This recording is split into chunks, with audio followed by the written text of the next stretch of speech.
बायने की थाली।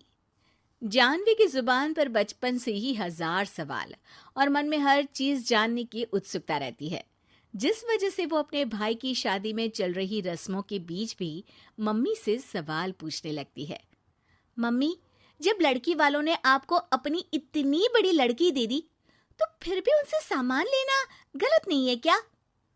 इस पर कोई भी जानवी की बात का जवाब नहीं दे पाता और उसे इग्नोर करते हुए रस्में निभाते रहते हैं। शादी संपन्न होती है और भाभी घर आ जाती है, जिसके बाद जानवी के सवालों का सिलसिला अब भाभी के साथ शुरू होता है। भाभी, मुझे आज तक एक बात समझ नहीं आई, हमेशा सारे बलिदान वाले काम लड़कियां ही क्यों करें?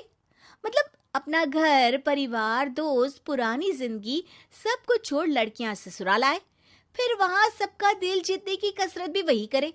और लड़कों का क्या? बस तैयार हुए, दूल्हे बने और दोबारा अपने घर आकर बैठ गए। दीदी, मैं ससुराल में हूँ, जवाब कंट्रोवर्शियल हो जाएगा, इसलिए आप अपने ये दुनिया हिलाने वाले सनसनीखेज सवाल अपने पति से करना, क्या पता वो जवाब दे पाए। भाभी की बात पर हंसते हुए जानवी वहां से चली जाती है। कुछ दिनों बाद उसकी शादी कबीर से हो जाती है। अब ससुराल में कुछ दिन तो जानवी किसी से कोई सवाल पूछे बिना रह लेती है, पर फिर एक शाम दरवाजे पर खड़ी सास को बुजुर्ग भिखारी पर चिल्लाते हुए देख लेती है। अरे मुझे पता है तुम सबके पास खूब पैसा होता है, पर फिर भी हम जैसे शरीफ लोगों को परेशान करना होता है, और फिर जब कोई पैसे ना दे तो तुम उसका खून भी कर देते हो। क्रिमिनल होते हो तुम सबके सब। अब जाते हो यहाँ से या पुलिस को बुलाऊं? ये सब देख अब जानवी खुद को रोक नहीं पाती।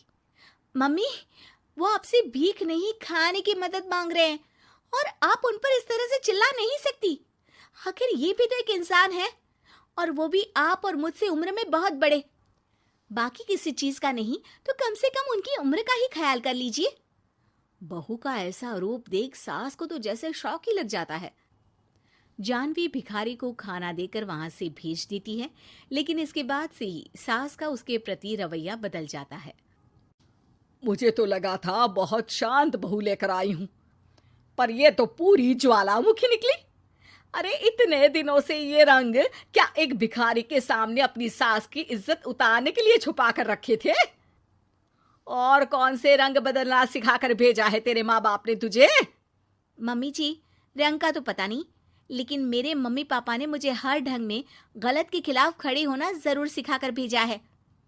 बहू का जवाब सुन सास गुस्से में वहां से चली जाती है, जिस पर पीछे खड़ा सब कुछ सुन रहा कबीर जानवी के पास आता है। जानवी, मैं मानता हूं तुमने जो किया अच्छे के लिए किया, पर मम्मी से ऐसे नहीं बोलना चाहिए था। अब उन्हें मनाने की जिम्मेदारी तुम्हारी ही है। पर मैं कैसे? मुझे तो कुछ भी पता नहीं है। तो उसके लिए मैं हूं ना। कुछ दिनों में ही सकट का त्योहार आ रहा है, तुम बस बायने पर मम्मी को देने के लिए एक सुंदर साड़ी ले आना, तुम्हारा काम बन जाएगा। ये कहकर कबीर वहां से चला जाता है, लेकिन व्रत और त्योहारों से अनजान जानवी कंफ्यूजन में वहीं खड़ी रह जाती है, जिस पर वो भाभी को फोन लगाकर सारे व्रत और उनके महत्व समझती है।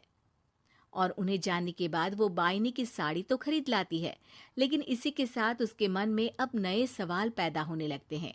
इसी तरह सकट के व्रत का दिन भी आ जाता है। हे भगवान, एक तो सुबह से भूखी, ऊपर से ये सवालों के बुलबुले पेट में उठकर और तहलका मचा रहे हैं। अब क्या करूं, किससे पूछूं? जानवी अपने आप से ये सब बोल ही रही होती है कि सास और कबीर उसके सामने आ जाते हैं। बायने और पूजा की सब तैयारी कर ली? हाँ जी, वो तो कर ली, पर क्या पर? फिर कोई सवाल है? पूछ लो, कहीं पेट में उसे रखे रखे एसिडिटी ना हो जाए। ज्यादा कुछ नहीं, बस पूछना था कि जब ये व्रत बच्चों और दाम्पत्य जीवन की सुख शांति के लिए होता है, फिर इसमें व्रत सिर्फ हम लेडीज ही क्यों रखती हैं? हिस्सेदारी तो दोनों की होती है ना? जानवी की बात सुन इस बार तो सास भी सोचने पर मजबूर हो जाती हैं। ये तो मुझे नहीं पता और ना हमने कभी किसी से पूछा, बस जो बड़े बुजुर्ग रिवाज बना गए वही चल रहे हैं। इसकी भी कोई वजह जरूर होगी। अच्छा, और ये बायने की वजह? अब बायने से तुम्हें क्या दिक्कत है? नहीं नहीं, दिक्कत कोई नहीं है। बस सोचती हूँ कि अगर व्रत बच्चों या पति के लिए होता है तो हमेशा हर चीज का गिफ्ट सिर्फ सास को ही क्यों मिलता है?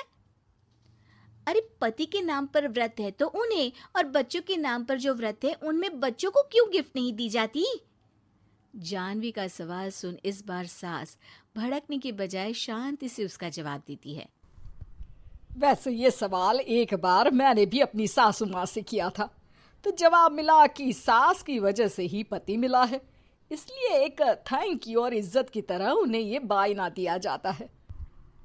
और बच्चों वाला तो मुझे भी नहीं पता। बाकी इस बात की भी कंफर्मेशन नहीं है कि सासू माँ ने ये सिर्फ मेरे सवालों को शांत करने के लिए बोला था या ये सच भी है। सास के जवाब और जानवी के सवाल से अब वो दोनों ही कंफ्यूजन में हैं कि आखिर सच और वजह क्या है।